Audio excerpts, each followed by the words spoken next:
இன்றைக்கி நம்ம பார்க்க போகிறது மகர ராசி. இந்த மகர ராசிக்கு இந்த சூரிய பயிற்சி எப்படி மேம் இருக்கு? அதே மாதிரி இந்த மகரத்திற்கு அதிபதி சனி பகவானுக்கும் இந்த சூரிய பகவானுக்கும் தந்தை மகன் அப்படிங்கிற உறவு. இவர் இருள் அப்படின்னா அவர் வெளிச்சம், சூரியன் யாரு வெளிச்சம், இவர் இருள். அதனால ரெண்டு பேருக்குமே கருத்து மோதல்கள் அப்படிங்கிறது இருந்துக்கிட்டே தான் இருக்கும். அந்த வகையில் 8ஆம் இடத்திற்கே அவர் அதிபதி. இந்த சூரியன் அவங்களுக்கு 8ஆம் பாவகத்திற்கு அதிபதியாகி இப்போ 7ல் உட்கார்ந்துருக்காங்க. இந்த காலகட்டங்கள் அந்த உறவால் தான் இவங்களுக்கு நன்மையே நடக்கும். ஒரு வேலைக்கு 2 வேலை சேர்த்து செய்கிற மாதிரியான ஒரு அமைப்புகள் உண்டு. அதனால் அதில் மட்டும் கொஞ்சம் கவனமாக இருந்துட்டாலே போதும். மற்றபடி மகரத்தை பொறுத்தளவில் சூரியன் 7ஆம் இடத்துல இருக்கிறது ஒரு நல்ல விஷயம், நன்மைகளை தரக்கூடியவராக இருக்காரு அப்படின்னு சொல்லலாம்.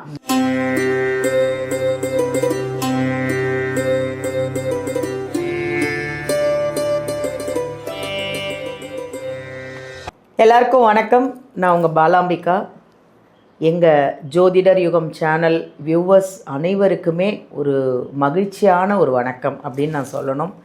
ஏன்னு கேட்டால் எங்கள் ஜோதிடர் யுகம் சேனலை இவ்வளோ பிரபலமாக்கி உங்கள் சப்போர்ட் எல்லாம் கொடுத்து, உங்கள் கமெண்ட் எல்லாம் கொடுத்து, எங்கள் ஜோசியர் சொல்கிற அத்தனை விஷயங்களும் நீங்களும் அதை ஃபாலோ பண்ணி பரிகாரம்லாம் பண்ணி ரொம்ப நல்லாயிருக்கும் அப்படின்னு நீங்கள் அந்த கமெண்ட் கொடுக்கும்போது எங்களுக்கு அவ்வளோ சந்தோஷமாக இருக்குது.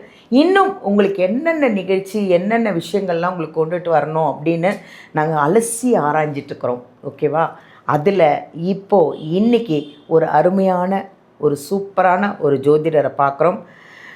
அவங்க வேறு யாரும் இல்லைங்க, ஏஎல்பி ஜோசியர் சாந்தி தேவி ராஜேஷ்குமார் அவர்களை தான் நம்ம சந்திக்க போகிறோம். அவங்க அஸ்ட்ராலஜர் மட்டும் இல்லைங்க, அஸ்ட்ராலஜரை கற்றுக் கொடுத்துட்ருக்காங்களாம். அது ஒரே மாதத்தில் நீங்கள் ஜாதகம் பார்க்கணும், ஜாதகத்தை கற்றுக்கணும் அப்படின்னா ஒரே மாதத்துலேயே கற்றுக் கொடுப்பாங்களாம், அதுவும் ஆன்லைனில். அதனால் யாருக்கெல்லாம் விருப்பம் இருக்கோ நீங்கள் எங்கள் சாந்தி தேவி மேம்கிட்ட நீங்கள் அழகாக கற்றுக்கலாம், ஆன்லைன்லேயே கற்றுக்கலாம். எங்கேயும் நீங்கள் அலைய வேண்டிய வேலையும் கிடையாது, சூப்பராக கற்றுக்கலாம். அப்படிப்பட்ட ஒரு இன்றைக்கி எங்கள் ஜோசியர் சாந்தி தேவி ராஜேஷ்குமார் அவர்கள்கிட்ட இன்றைக்கி சூரிய பெயர்ச்சி, ஜூலை மாதத்தில் வர சூரிய பெயர்ச்சி எப்படி இருக்கும் இந்த 12 ராசிக்கும் அப்படின்னு தான் இன்றைக்கி அவங்கள கேட்டு தெரிஞ்சுக்க போகிறோம். எல்லாம் ரெடியாக இருங்க. 12 ராசிக்காரங்களும் ரெடியாக ஸ்கிப் பண்ணாமல் ஃபுல்லாக பாருங்கள். ஓகேவா? அவங்கள சந்திப்போம். வணக்கம். ஜோதிடர் யுகம் நேயர்கள் அனைவருக்கும் வணக்கம். இந்த நாள் இனிய நாளாக அமைய வாழ்த்துக்கள். அழகாக சொன்னீங்க மேம். சொன்னதே அழகாக இருந்தது நீங்கள் சொன்னது. இப்போது மேம் நிறைய விஷயங்கள் நம்ம பேசிகிட்டே தான் இருக்கிறோம். இன்றைக்கி சூரிய பெயர்ச்சி எப்படி இருக்கும் அப்படின்றத பார்க்க போகிறோம். இந்த ஜூலை மாதத்தில் தான் வருது, பட் எனக்கு என்ன டேட்டுன்னு தெரியல, நீங்கள் தான் சொல்லணும். என்றைக்கு அந்த ஜூலை மாதத்தில் சூரிய பெயர்ச்சி வருது, அது எப்படி இருக்கும் 12 ராசிக்கும்? கண்டிப்பாக முதல்ல சூரிய பயிற்சினா என்னன்னு சொல்லுங்க. முதல்ல சூரியனை பற்றி தெரிஞ்சுக்குவோம். ஆமாம், அதுதான் மெயின். பலன்களுக்கு ஆதித்யாய நமகன்னு சொல்லுவோமே. சூரியன் தான் எல்லாமே. நம்மளுடைய தலைமை கிரகம் என்ன அப்படின்னா சூரியன் தான். கிரகங்களுக்கெல்லாம் தலைவர் மட்டும் கிடையாது. நம்ம உலகத்தில் ஜனிக்கக்கூடிய ஒவ்வொரு உயிர்களுக்கும் அவருக்கு அருணுகிரகம் இல்லாமல் உயிர்கள் ஜனிக்காது. அதனால் ஆத்மகாரகன் அப்படின்னு சொல்லக்கூடியவர் யாருன்னா சூரிய பகவான் தான். அப்படிப்பட்ட சூரியனின் நகர்வை வச்சு தான் அந்த மாத பலன்கள் எல்லாமே எடுக்கப்படுது. சூரியன் மட்டும்தான் கரெக்டாக எக்ஸாக்டாக தமிழ் மாதத்திற்கு 1ஆம் தேதியான பயிற்சி ஆகக்கூடியவர் அவர் ஒருத்தர் தான். ஓ, நம்ம ஆங்கில மாதத்திற்கு அப்படின்னு நம்ம எடுத்துக்கிட்டாலும் தமிழ் மாதத்துக்கு தான் அவருடைய பயிற்சி முதல் தேதியிலேயே. அந்த வீட்டுக்கு மாதம் மாதம் எப்படி 1ஆம் தேதியான வாடகை கொடுக்கணுமோ அதே மாதிரி தான் ஒவ்வொரு வீட்டுக்கும் அந்த சூரியன் பயிற்சி ஆகிக்கிட்டே இருப்பார். அதில் இந்த கடக மாதம்னு சொல்லக்கூடிய ஆடி மாதம் 1ஆம் தேதி கடக ராசிக்குள்ள சூரியன் பயிற்சி ஆவார். 16 ஆங்கிலத்திற்கு 16/7 அந்த நைட் நேரத்தில் அவர் பயிற்சி ஆகிறாரு. இந்த ஆடி மாதம் சூரிய பயிற்சிக்கு ரொம்ப தை மாதத்துக்கு எவ்வளோ விசேஷம் இருக்கோ அந்த அளவுக்கு ஆடி மாதத்துக்கு அவ்வளோ விசேஷங்கள் உண்டு. ஒரு விவசாயிக்கு தேவைங்கிறது சூரியனுடைய நகர்வுகளில் தான் விவசாயத்திற்கு அது ரொம்ப சப்போர்ட் பண்ணக்கூடியது. அதனால தான் ஆடிப்பட்டம் தேடி விதை அப்படின்னு சொல்லியிருப்பாங்க. அதனால ஒரு விவசாயத்தில் இருந்து ஒரு உயிர்களினுடைய அத்தனை நகர்வுக்குமே அந்த சூரியனுடைய அனுகிரகம் ரொம்ப கட்டாயம் தேவை அப்படின்னு தான் சொல்லணும். இப்போ நம்மளுக்கே விட்டமின் இ வேணும்னா சூரியன் கிட்ட தானே நிற்க சொல்கிறாங்க. நமக்கே சூரியன் தேவைப்படுது. விட்டமின் டி அண்ட் இ கூட இருக்குன்னு நினைக்கிறேன். அது விட்டமின் டிங்கிறது ரொம்ப சூரியனுடைய அனுகிரகத்தில் தான். அந்த ஸ்கின் நல்லா இருக்கணும், ஒருத்தங்களுக்கு ஹெல்த்தியாக இருக்கணும், ஆரோக்கியமாக இருக்கணும்னா விட்டமின் டி அப்படிங்கிறது சப்போர்ட் பண்ணக்கூடியதாக இருக்கும். அதனால் இந்த சூரியன் வந்து கடகராசிக்குள்ளே உக்கிரத்தை தணித்து ரொம்ப சாஃப்டாக ஸ்மூத்தாக பயணிக்கக்கூடிய ஒரு காலம் அப்படிங்கிறது உத்தராயணம் தக்ஷிணாயணம்னு 2 அயனங்கள் இருக்குது. அது அயனம்னா பாதைன்னு அர்த்தம். சூரியன் பயணிக்கக்கூடிய பாதை மாற்றம் அப்படிங்கிறது. அதை தை மாதத்தில் உத்தராயணம் அப்படிங்கிறது ஆரம்பிக்குது. ஆடி மாதத்தில் தக்ஷிணாயனம் அவருடைய உக்ரம் தணியக்கூடிய காலகட்டங்கள், இனி வரக்கூடிய காலகட்டங்கள். இதுவரையும் அக்னி நட்சத்திர எல்லாம் ரொம்ப தவிச்சு போயிட்டோம் இல்லையா? அதனால இனிமே அதுக்கெல்லாம் ஒரு சொல்யூஷன் கொடுக்கக்கூடிய ஒரு காலமாக நம்மளுடைய ஜென்ரலாக நம்மளுடைய பூமிக்கே அந்த மாதிரி ஒரு தன்மையில் அவர் பயணிக்க போகிறார்.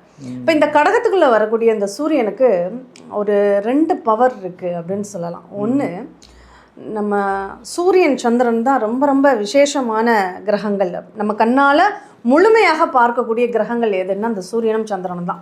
மற்ற கிரகங்கள்லாம் நம்ம நேரடியாக நம்ம கண்ணால் பார்க்க முடியாது, ஏதாவது ஸ்கோப் வச்சு பார்க்கணும். விடிவெளி மட்டும் தூரத்தில் ஒரு புள்ளியாக தெரியும். மற்ற எல்லாமே இந்த சூரியன் முழுமையாக சந்திரனையும் முழுமையாக நம்மளால் பார்க்க முடியும். அதனால் அந்த சந்திரனுடைய வீட்டுக்குள்ளே அந்த சூரியன் பயணிக்கக்கூடிய அந்த காலம் அப்படிங்கிறது ரொம்ப வேல்யூபிளானது அப்படின்னு தான் சொல்லணும். அது இல்லாமல் இந்த சூரியன் கடகத்துக்குள்ளே இருக்கக்கூடிய இந்த நேரத்தில் குரு உச்சத்துக்கு வர்றார். இந்த குரு உச்சம் வரும்போது பொதுவாக ஒரு ராஜா வந்து யார் பேச்சையும் கேட்க மாட்டார் இல்லையா? அவர் கேட்குறாருன்னா ராஜகுருங்கிற ஒருத்தர் பேர், அவருடைய பேச்சை மட்டும்தான், அவருடைய ஆலோசனைகளை மட்டும்தான் அங்கே எடுத்துக்குவார். ஒவ்வொரு அரசவையிலையும் ராஜகுருன்னு ஒருத்தர் இருப்பார், அவர் பேச்சை மட்டும்தான் ராஜா கேட்பார். அப்படி அந்த குரு உச்சம் பெற்று இருக்கக்கூடிய இந்த நேரத்தில் இந்த சூரியன் கடகராசிக்குள்ளே குருவும் சூரியனும் சேர்ந்து வரக்கூடிய ஒரு வேலை அப்படிங்கிறது எல்லாருக்குமே கொஞ்சம் நிறுத்தி நிதானமாக யோசிக்கக்கூடிய ஒரு காலங்கள் கிடைக்கக்கூடிய ஒரு காலகட்டம் அப்படின்னு சொல்லப்படுது. அதனால ஜென்ரலாகவே இந்த மாதம் ஒரு பக்குவத்தோட மக்கள் நடந்துக்கக்கூடிய ஒரு காலமாகவே இது இருக்குது அப்படின்னு சொல்லலாம். அதனால் இயல்பாக கடகராசிக்குள்ளே பயணிக்கக்கூடிய சூரியன் நல்ல பலன்களை நிறைய செய்வார், சுப செலவுகளை அதிகமாக ஏற்படுத்துவார். அடுத்த ஆவணி மாதத்துக்கு பண்ணக்கூடிய அந்த திருமண காரியத்துக்கெல்லாம் இப்போவே தயாராகக்கூடிய ஒரு வாய்ப்புகளை இந்த சூரியன் கொடுத்துருவார் அப்படின்னு சொல்லலாம். ஏன்னா குருவோடு சேர்ந்து பயணிக்கிறார்களா. ஆனால் எந்த ஒரு கிரகமே ஒரு நல்லது பண்ணால் ஒரு கெட்டதை கண்டிப்பாக பண்ணும். அப்படி பார்க்கும்போது இந்த சூரியன் குருவோடு சேரும்போது அது வேதை தோஷம்னு சொல்கிறது. இந்த வேதை தோஷம் என்ன பண்ணும், 2 புத்திசாலிகள் ஒரே உரைக்குள்ளே இருந்தால் என்ன பண்ணும், அந்த கிழிச்சிக்கிட்டு வெளில வந்துடும். அந்த மாதிரி அவங்களுடைய திறமைகளை காமிக்கணும்னு கொஞ்சம் அவசரத்தனமாக சில முடிவுகளை எடுத்து அவஸ்தைப்படக்கூடிய ஒரு காலத்தையும் இந்த குரு கொடுத்துருவார். இந்த சூரியனும் இணையும் போது கொடுப்பார் அப்படின்னு சொல்லப்படுது. அதனால் இந்த காலகட்டங்கள் ரொம்ப நிதானமாக சட்டுன்னு முடிவெடுக்காமல் இந்த சூரியன் அடுத்த கிரகத்திற்கு அடுத்த கட்டத்திற்கு பயிற்சி ஆகிற வரையும் ரொம்ப சைலண்ட்டாக இருக்கிறது ரொம்ப ரொம்ப நல்லது அப்படின்னு சொல்லலாம். அதனால் அந்த சூரிய பயிற்சி 12 ராசிகளுக்கும் போது ஒவ்வொரு ராசிக்கும் அவருடைய ரோல் என்ன, அவர் என்ன பண்ண போகிறாரு அப்படிங்கிறத நம்ம பார்ப்போம். மேம், சூரிய பயிற்சியை பற்றி ரொம்ப அதாவது புரியாதவங்களுக்கு கூட புரிஞ்சிருக்கும் மேம். அவ்வளோ அழகாக சூப்பராக சொன்னீங்க. இப்போ அந்த சூரிய பயிற்சிக்கு 12 ராசிக்கு எப்படி இருக்க போகுது அப்படிங்கிறத நம்ம பார்ப்போமா? கண்டிப்பாக பார்க்கணும். இன்றைக்கி நம்ம பார்க்க போகிறது மகர ராசி. இந்த மகர ராசிக்கு இந்த சூரிய பயிற்சி எப்படி மேம் இருக்கு? மகரத்தை பொறுத்தளவில் சூரியன் இது அப்பா மகனுக்கும் என்றைக்குமே ஒத்து போகாதுன்னு ஒரு கருத்து உண்டு. அதே மாதிரி இந்த மகரத்திற்கு அதிபதி சனி பகவானுக்கும் இந்த சூரிய பகவானுக்கும் தந்தை மகன் அப்படிங்கிற உறவு. இவர் வந்து இருள் அப்படின்னா அவர் வெளிச்சம், சூரியன் யார் வெளிச்சம், இவர் வந்து இருள். அதனால 2 பேருக்குமே கருத்து மோதல்கள் அப்படிங்கிறது இருந்துக்கிட்டே தான் இருக்கும். அந்த வகையில் 8ஆம் இடத்திற்கே அவர் அதிபதி. நான் என்ன சொன்னாலும் எங்கள் அப்பா தான் எனக்கு வில்லன் அப்படிங்கிற கேரக்டருக்கெல்லாம் இந்த சூரியன் இந்த மகர ராசிக்கு அப்படி சொல்கிறாங்கன்னா அதுக்கு சூரியன் நல்லா இல்லைன்னு அர்த்தம். இந்த சூரியன் அவங்களுக்கு 8ஆம் பாவகத்திற்கு அதிபதியாகி இப்போ 7ல் உட்காந்துருக்காங்க. இந்த காலகட்டங்கள் அந்த உறவால் தான் இவங்களுக்கு நன்மையே நடக்கும். இவங்க யாரெல்லாம் கெட்டவங்கன்னு சொல்கிறாங்களோ அவங்களால நன்மைகள் நடக்கும், இவங்க யாரெல்லாம் நட்புன்னு சொல்கிறாங்களோ அவங்களால கெட்டது நடக்கும். அப்போ எதிரி நண்பனாகவும் நண்பன் எதிரியாகவும் மாறக்கூடிய ஒரு வாய்ப்பு அப்படிங்கிறது இந்த மாதம் அப்படிங்கிறது அவங்களுக்கு அதிகமாக இருக்குது. அதனால ஆட்களை இவங்க பார்த்துட்டு இவங்க நல்லவங்க கெட்டவங்கன்னு ஜட்ஜ் பண்ணவே பண்ணாதீங்க. இந்த மாதம் பண்ணாதீங்க. அவங்க கூட பழகுங்க, தன்மையாக பழகுங்க, பேசுங்க. ஆனால் அவங்கள நம்பிடாதீங்க, நம்பாமையும் இருக்காதீங்க. ஏன்னா நம்பினாலும் அவங்க நம்பிக்கை துரோகம் பண்ணிடுவாங்க. நம்பலைன்னா அவங்க தான் உங்களுக்கு நன்மையை தரத்துக்கே வந்திருப்பாங்க. அதனால 2 விதமான சூழ்நிலைகளுக்குள்ளேயும் இப்போ மாட்டிக்கக்கூடிய ஒரு அமைப்பு இருக்கிறதுனால 8ஆம் அதிபதி 7ல் இருக்கக்கூடிய காரணத்தினாலும் அவங்களுடைய ஜாதகத்திற்கு கம்யூனிகேஷன் 3ஆம் அதிபதியும் 12ஆம் அதிபதியும் குருவாக இருந்து 7ஆம் இடத்துல இருந்து ராசி பார்க்குறாங்க. அப்போ இந்த ஆடி மாதம் சூரியன் வந்து கடகத்தில் பயணிக்கக்கூடிய காலம். இந்த ஜூலையிலேருந்து ஆகஸ்ட் 15 தேதிக்குள்ளாக உங்களுக்கு ஏதாவது ஒரு சூழ்நிலை, சந்தர்ப்ப சூழ்நிலைகள் உங்களை இயக்க ஆரம்பிச்சிடும். அது நல்லதாகவும் மதில் மேல் பூனை மாதிரி இந்த நேரத்தில் நீங்கள் இருக்கணும். எந்த பக்கம் நமக்கு நல்லா இருக்கோ அந்த பக்கம் ஜம்ப் பண்ண தயாராக இருக்கணும் அப்படிங்கிறது தான். அதனால் எதிரியாக இருந்தாலும் நண்பனாக இருந்தாலும் ஒரு அடி தள்ளியே வச்சுக்கிறது தான் புத்திசாலித்தனம் இந்த காலகட்டங்களில் அப்படின்னு சொல்லியிருக்கேன். இவங்களுக்கு இந்த சூரியனால் என்னென்ன நன்மைகள் கிடைக்குது அப்படின்னு பார்த்தோம்னா, இந்த சூரியன் வந்து அவங்களுக்கு வருமானத்தில் கொஞ்சம் இடைஞ்சல்களை தரக்கூடியவராக இருக்கார். கடன் மூலமாக வருமானம் வரும். இப்போ கடன் கேட்டாங்கன்னா அவங்களுக்கு உடனே கிடைக்கும். அதுக்கான வாய்ப்புகள் அப்படிங்கிறது இருக்குது. அதுக்கு நட்பு கூட கொஞ்சம் சப்போர்ட் பண்ணும். அப்படிங்கிற கடன் வாங்குறது பிரச்சனை இல்லை, அதை கரெக்டாக அடைச்சிடணுமே, அந்த யோகமும் இருக்குமா? கண்டிப்பாக உண்டு. கட்டுறதுக்கான அமைப்பெல்லாம் அவங்களுடைய சுயஜாதகத்தில் தான் அதை கட்ட முடியுமா முடியாதா அப்படிங்கிறதெல்லாம் சொல்ல முடியும்.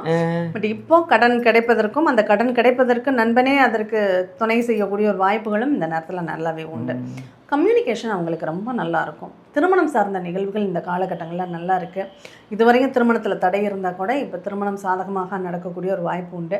ஆனால் பெண் மாப்பிள்ளை தேர்ந்தெடுக்கக்கூடிய விஷயத்துலையோ பெண் தேர்ந்தெடுக்கக்கூடிய விஷயத்துலையோ தோற்றத்தை வச்சு மட்டும் எந்த முடிவும் பண்ணிடாதீங்க. நான் முதல்ல சொன்ன மாதிரி தான், நட்புக்கு என்ன சொன்னனோ அதே தான். அந்த பொண்ணு நல்லா இல்லை, பார்க்க குணம் சூப்பராக இருக்கும், இது பார்க்க சூப்பராக இருக்குது, குணம் நல்லா இருக்குது, இந்த மாதிரி மாற்றி அமையறதுக்கும் வாய்ப்புகள் இருக்குது. அதனால் எதையுமே ஜட்ஜ் பண்ணாதீங்க. பார்த்தோன்னே அவங்கள்ட்ட கொஞ்சம் பழகி பார்த்து இந்த ஒரு மாதம் பேசி பார்த்து அதுக்கப்புறம் நீங்கள் முடிவெடுக்கிறீங்கன்னா ரொம்ப புத்திசாலித்தனம் அப்படின்னு நான் சொல்லுவேன். அதே போல் இடம் வீடு சொத்து சம்மந்தமாக இந்த காலகட்டங்களில் தாராளமாக முயற்சி பண்ணலாம். அதுக்கான வாய்ப்புகளும் ரொம்ப நல்லா இருக்குது. குழந்தைகள் வளர்ச்சியிலையும் இந்த காலகட்டங்கள் ரொம்ப நல்லா இருக்குது. அவங்களுடைய முயற்சிகள் வெற்றி பெறக்கூடிய ஒரு சூழ்நிலைகளும் இந்த நேரத்தில் ரொம்பவே நல்லா இருக்குது அப்படின்னு சொல்லலாம். இப்போ இவங்க வந்து தொழில் சார்ந்த நிகழ்வுகளில் மட்டும் ஒர்க் ப்ரெஷர் ரொம்ப ஜாஸ்தியாக இருக்கும். கூடுதலாக வேலைப்பழுவில் மாட்டிக்கக்கூடிய ஒரு சூழ்நிலைகள் இருக்குது. சந்தர்ப்ப சூழ்நிலைகள் அப்படிங்கிறது வேலையில் நம்மளை இழுத்து விட்டு வேலைக்கு பார்க்கும். ஒரு வேலைக்கு 2 வேலை சேர்த்து செய்கிற மாதிரியான ஒரு அமைப்புகள் உண்டு. அதனால் அதில் மட்டும் கொஞ்சம் கவனமாக இருந்துட்டாலே போதும். மற்றபடி மகரத்தை பொறுத்தளவில் சூரியன் 7ஆம் இடத்துல இருக்கிறது ஒரு நல்ல விஷயம், நன்மைகளை தரக்கூடியவராக இருக்கார் அப்படின்னு சொல்லலாம். அதே போல் நண்பனை நம்பி மட்டுமே சில செயல்களை செஞ்சும் கூடாது அப்படிங்கிறதையும் ஞாபகம் வச்சுக்கணும். இவங்களுக்கு என்ன பரிகாரம் அப்படின்னு பார்த்தோன்னா, இவங்க நண்பனோட சேர்ந்து போய் இறை தரிசனம் பண்ணுறதும், அந்த நீராடி இன்னும் சொல்லப்போனால் மாமன் மைத்துனர்கள் சேர்ந்து ஒரு கோயிலுக்கு போவாங்க. அந்த மாதிரி மாமன் மைத்துனர் உறவு முறையோடு சேர்ந்து இவங்க ஏதாவது நீர்நிலைகளில் நீராடி சாமி தரிசனம் பண்ணுறாங்கன்னா அதுவே இவங்களுக்கு ரொம்ப சிறப்பாக வேலை செய்யும். Thank you ma'am. சூப்பராக அழகாக இந்த ராசிக்கு ரொம்ப அற்புதமாக சொன்னீங்க. ரொம்ப நன்றி மேம். வியூவர்ஸ், உங்களுக்கு வந்து எங்கள் சாந்தி தேவி ராஜேஷ்குமார் அவர்களுடைய நம்பர் வேணும்னா இந்த வீடியோலேருந்து நம்பர் எடுத்துக்கோங்க. உங்கள் ஜாதகத்தில் எந்த பிரச்சனைனாலும், வீட்டில் ஏதாவது பிரச்சனையா இல்லை ஜாதகம் பார்க்கணும் அப்படின்னு உங்களுக்கு ஒரு ஆசை இருக்குன்னா மேமை காண்டாக்ட் பண்ணுங்கள். வீடியோலேருந்து நம்பர் எடுத்து அவங்கள நேரில் சந்தித்தா எனக்கு பெட்டருன்னு தோணுது. அப்படி நேரில் சந்திக்க முடியல அப்படின்னா நீங்கள் ஆன்லைன்லேயும் கன்சல்டேஷன் இருக்குது, ஆன்லைன்லேயும் பார்க்கலாம். அது இல்லாமல் ஒரு சிறப்பான செய்தி என்னென்னா, நீங்களும் ஜாதகம் கற்றுக்கலாம் அப்படின்னு எங்கள் சாந்தி தேவி மேம் சொல்கிறாங்க. அவங்க கற்றுக் கொடுக்குறாங்க. அதுவும் என்ன, ஒரே மாதத்தில் ஆன்லைன்லேயே கற்றுக் கொடுக்குறாங்க. நீங்கள் எங்கேயும் அலைய வேண்டியதே அவசியமே கிடையாது. அழகாக ஆன்லைன்லேயே அவங்கக்கிட்டே நீங்கள் ஒரு மாதத்துக்கு உங்கள் ஜாதகத்தை நீங்கள் பார்த்துக்கலாம். உங்கள் வீட்டு ரிலேஷனு, உங்கள் ஃபேமிலி எல்லாரோட ஜாதகத்தையும் நீங்களே பார்த்துக்கிற அளவுக்கு அவ்வளோ அழகாக துல்லியமாக அவ்வளோ அழகாக உங்களுக்கு சொல்லி கொடுத்துருவாங்க. அதனால் வீடியோலேருந்து நம்பர் எடுத்து எங்கள் சாந்தி தேவி மேமை காண்டாக்ட் பண்ணிக்கோங்க. தேங்க்யூ.